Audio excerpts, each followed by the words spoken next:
軽量化に成功した一丸式戦車の防御力について考察する。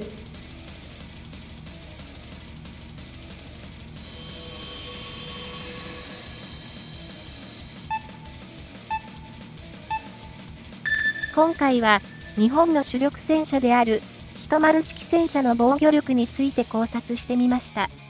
皆様ご存知の一丸式戦車ですが、MBT にもかかわらず、諸外国の60トン前後の重さから 25% 以上も軽い、全備重量44トンとされています。全備重量とは、乗員に弾薬、それに、標準装備の機関銃を取り付けた状態の重さとなります。一丸式の場合は、これにさらに負荷走行というオプションの装甲を装着することが可能で、負荷走行を取り付けると48トンまで増えますが、それでも48トンです。日本は起伏の激しい地形であり、橋梁やトンネルが多く、特に橋梁に関しては最大重量の制限があります。90式戦車では50トンを超える重量のため、主要道路に架けられた橋のうち 65% しか渡れず、正式化するや否や、一部の政治家や評論家などから、日本の実情に合わないという意見を浴びせられました。主要道路で 65% であるわけですから、主要でない道路に関しては、ほぼ厳しいと思われます。山間部の県道や市道、町道、林道などの橋は、おおむね渡れないでしょう。それでも90式は、諸外国の60トンを超える主力戦車に比べると、小型軽量でありながら、十分な防御力のある優秀な戦車として登場しており、この批判については、作為的なものも多くあったと近藤は思っております。特に世界に先駆けて、高速セラミックを複合装甲に採用するなど、装甲技術の高さは折り紙付きで、防御力も世界一レベルでした。ただ、政府自体が主要道路に架けられた橋のうち 65% しか渡れないと認めていますので、部隊の機動展開に支障が出る状況であったのも事実でしょう。そのため、北海道限定配備となっています。当時の防衛庁技術研究本部は、90式戦車に対する、このような事実や評価を踏まえ、90式より、さらに小型軽量化を目指して、開発を進めます。そして誕生したのが、一丸式戦車です。一丸式戦車は、90式より防御力を下げず、小型軽量化を目指した戦車であり、一部のサイトなどで言われている、防御力を犠牲にして小型軽量化した戦車ではありません。当時の防衛庁技術研究本部は、90式戦車が正式化された1990年には、新戦車用の装甲板の研究に着手しています。新戦車とは後の一丸式戦車です。この研究では、90式戦車で採用した防弾鋼より優れた性能を持つ防弾鋼をはじめ、対弾構造構成要素、構造様式などを試験し、評価しています。対弾性の研究においては、各種口径の成型策薬弾、120mm の APFSDS 弾、ヒート MP 弾など戦車攻撃に使用されるであろう各種砲弾による試験を行っています。また、攻撃方法も、水平に突き進んで命中する、ダイレクトヒット弾道はもとより、トップアタックによる正面攻撃についても研究を行っています。その時の評価結果が以下のように公表されています。一連の研究の結果、次のような成果を得た。防弾鋼については、90式戦車用の新防弾鋼よりも対弾性が優れ、溶接性良好な結晶流微細化防弾鋼と三重高度防弾鋼、反応装甲については、中口径及び大口径成型策薬弾に有効に対処できる構造様式、特殊装甲については、大幅な性能向上が可能な構造様式について把握した。上面用軽量対弾構造については、自己鍛造破片弾に有効に対処できる構造様式についての見通しを得ることができた。本研究試験で得られた特殊装甲の成果は、新戦車のモジュール装甲の設計に反映されている。つまり、諸外国に引けを取らない90式の装甲より、さらに進んだ耐弾性を持つ防弾板の開発に成功し、構造様式を発見したと明確に報告しています。この評価報告書に記載されている結晶流微細化防弾鋼とは、三菱長崎機構株式会社さんが特許を取得している防弾鋼のようです。三菱長崎機構株式会社さんでは、研究成果に関する資料を公開されており、詳細は不明ながらも開発の流れや大まかな特性などはわかるようになっています。興味がある方はご覧になってみてください。資料のリンクをコメント欄上に記載しておきます。この結晶流微細化防弾鋼をはじめとする10式戦車の装甲技術は、16式戦闘車の装甲にも使われています。簡単に説明しますと、この防弾鋼は名前の通り、鉄の結晶流を通常より小さくすることにより、結晶同士の結合力を高め、強度と迅性を増した鋼材です。簡単に説明するとこうなるのですが、開発製造には非常に高度な技術と知識、経験を必要とする鋼材であり、そうそう作れる会社はないでしょう。この防弾鋼で三菱長崎機構さんは防衛基盤整備協会賞という賞を受賞されておりますので、相当な成果であったのだろうと想像しますが、詳細は全くわからず、数値的なもので説明ができず申し訳ありません。それともう一つ防弾板が記載されています。30高度防弾鋼と記載されていますが、こちらは名前から想像するに硬さの違う鋼を3枚重ねているという感じになるのだと思われますが、こちらは資料が全く見つからず申し訳ありませんが、すべて想像となります。鉄は硬くなるイコール脆くなる、柔らかくなるイコール粘り強くなるというのが特性なので、その特性の違う鋼板を3重にし、防弾鋼としての特性を高めているのだと思います。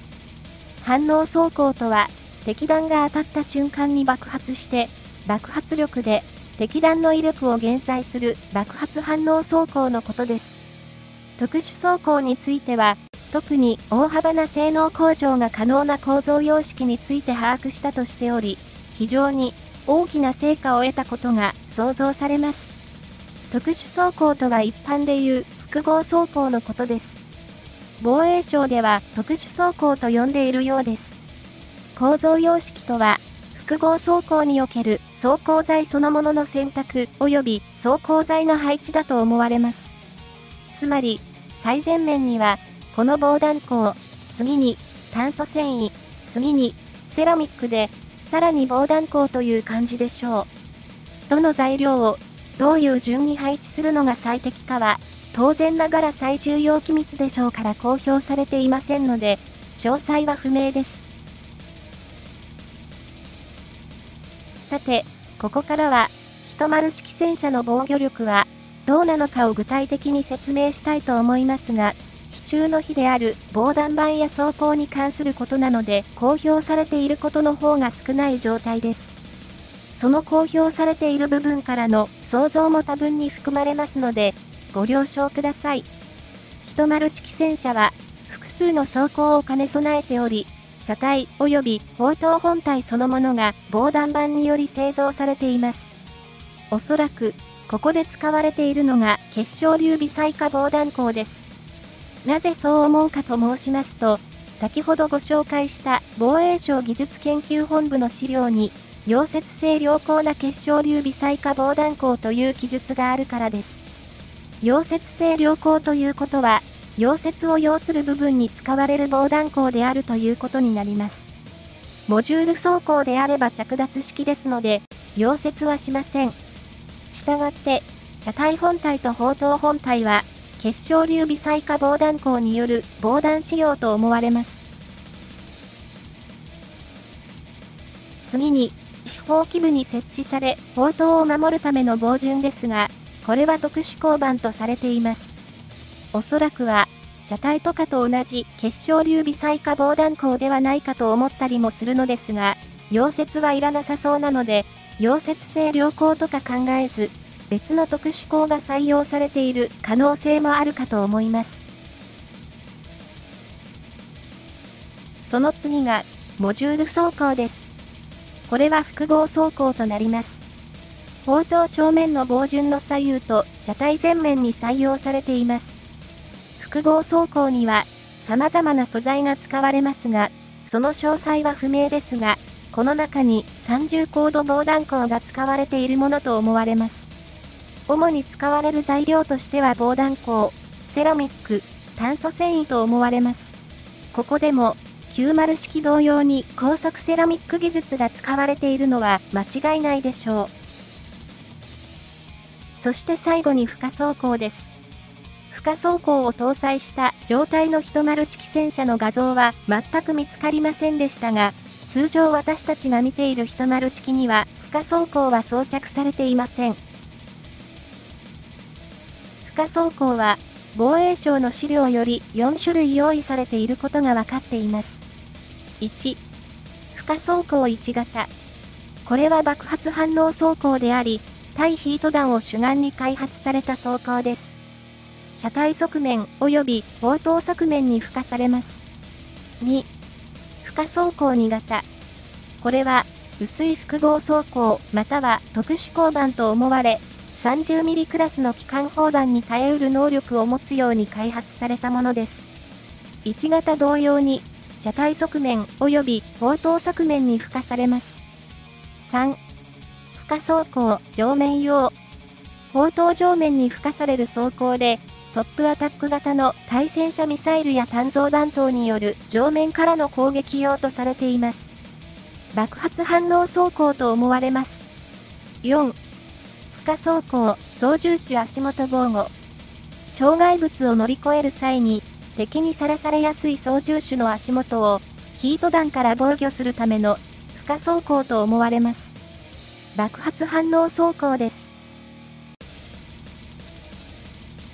4種類のうち1、3、4については爆発反応装甲で、2については複合装甲か防弾鋼と思われます。1の負荷1型と2の2型については状況により、どちらかを装着するのだと思われます。両方同時には装着できないと思われますが、重ねて装備できるなら防御力は増しますね。車両の横幅とかは少し広がってしまいますけど、10式戦車は負荷装甲を追加した状態の画像が見当たらず、負荷装甲そのものもどのような形なのかわからないのですけど、開発装備されているのは間違いありません。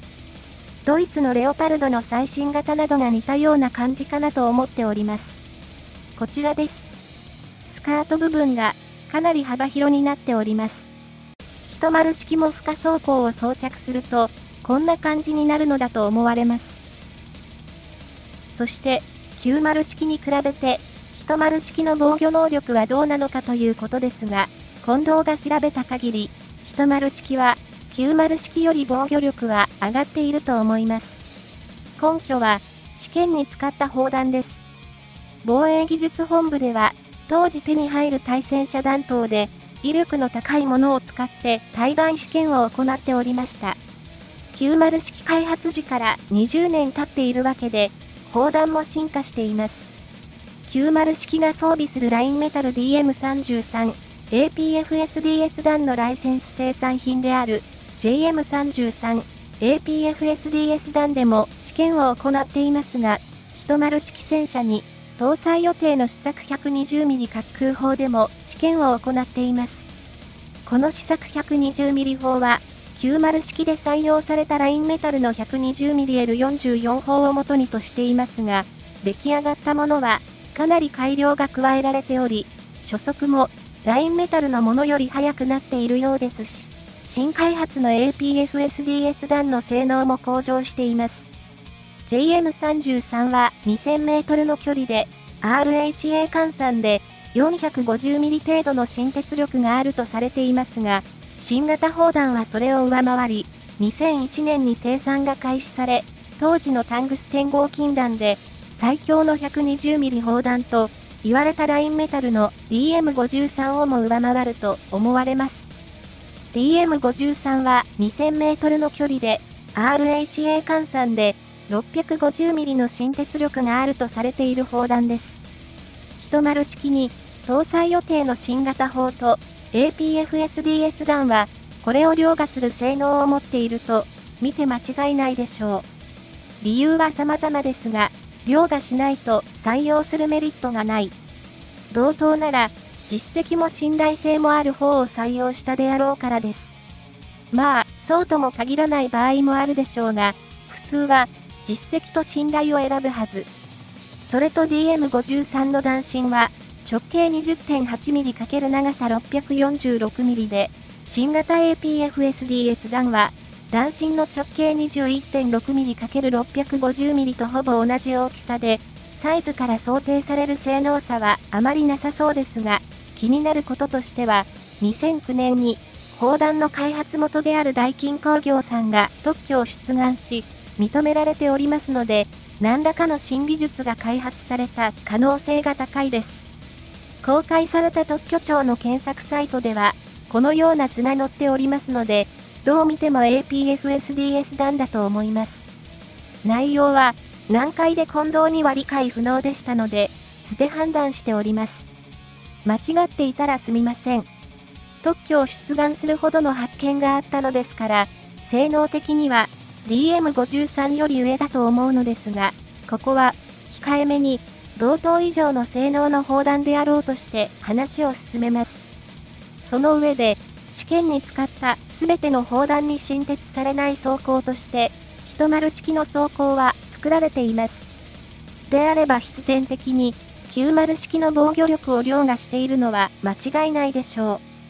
複合装甲などは90式に比べて6割の薄さになっていますが、性能的には上回っているので、複合装甲そのものは倍以上の性能向上に成功したのではないでしょうか。実際に搭載された装甲は薄くなっている分、性能も差し引かれるので 1.5 倍とかでしょうか。正確な数字が出せなくて本当に恐縮ですけど、それくらいと想定します。よって10式は、決して防御力を犠牲にして小型軽量化した戦車ではなかったということを強く主張しておきたいと思います。防御力はむしろ増しておりますし、新開発の手法も砲弾も威力は増しております。M1A2 やレオパルド A6 と同等以上かそれ以上の性能は備えているものと思われます。そして、気になる側面の装甲が薄い、特にスカート部分が、という指摘も多く見受けられますが、前述した通り、負荷装甲を搭載しない状態で、我々は10式を見ておりますので、負荷装甲が装着されれば、側面スカート部分を含めた、側面防御も高くなると思います。負荷装甲1型であれば、少なくとも、歩兵戦闘車の 30mm クラスの機関砲の鉄鋼弾には耐えられるのは間違いありません。負荷装甲2型を装着していれば、側面を RPG で撃たれても、爆発反応装甲でしのげるでしょう。10式は新しい防弾鋼などで、車体及び砲塔本体を製造しているため、モジュール装甲なしの状態でも、正面は、RHA 換算 600mm 以上の装甲を持っていると近藤は想定しております。側面や背面は RHA 換算で 100mm 程度はあるのだと思っております。これはあれこれ調べた上での近藤の勝手な思いです。そこにモジュール装甲装着で KE 弾で RHA 換算 1100mm 以上 CE 弾でRHA 換算 1400mm 以上の防御力になると、これも勝手に確信しております。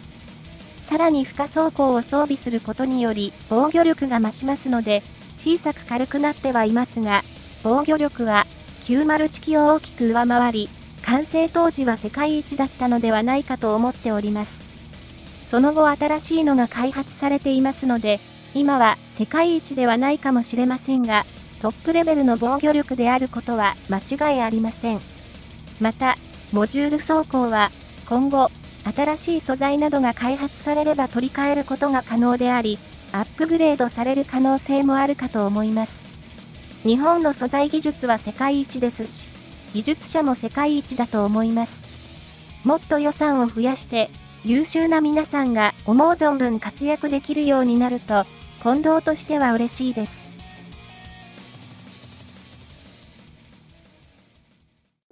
ご視聴ありがとうございます。